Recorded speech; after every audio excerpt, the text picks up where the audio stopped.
हम बात करेंगे संबंधों पर, क्योंकि जगत का सारा व्यवहार संबंधों पर टिका है। कहीं पारिवारिक संबंध होता है तो कहीं कारोबार का संबंध होता है। पिता पुत्र का संबंध और पति पत्नी के संबंध में अंतर प्रतीत होता है। मित्रों के संबंध में और कारोबार के संबंध में भेद दिखाई देता है, और फिर भी सभी संबंधों में एक समानता है। पहले मधुर और प्रिय लगने वाले संबंध बहुत जल्द ही कड़वे प्रतीत होने लगते हैं। क्या ऐसा नहीं होता? क्या हमारे अधिकतर संबंध बोझ नहीं बन जाते जीवन में? पर ऐसा होता क्यों है? संबंध वास्तव में क्या है? कुछ संबंध का आधार प्रेम पर होता है तो अन्य संबंध का आधार लाभ पर। फिर भी सारे संबंध अंत में टूटने क्यों लगते हैं?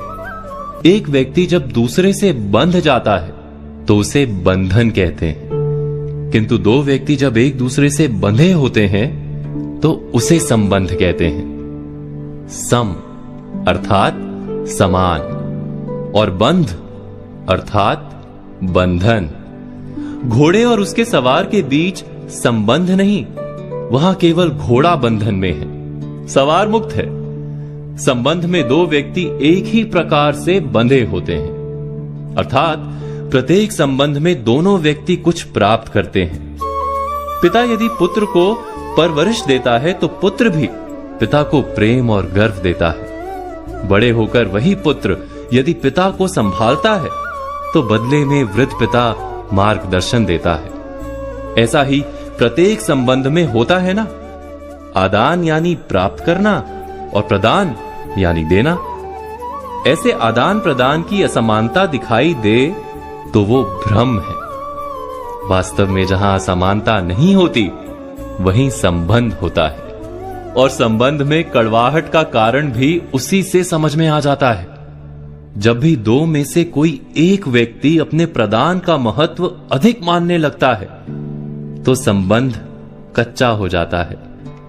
अपने सारे संबंधों को देखिए और परखिए।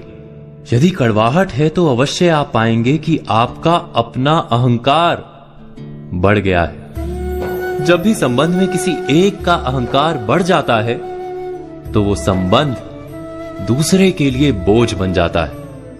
जैसे प्रेम के लिए मांग विष है, ठीक वैसे ही अहंकार किसी भी संबंध के लिए जहर है। आशा करता हूं कि हमारा ये विषय आपके जीवन में कुछ अर्थ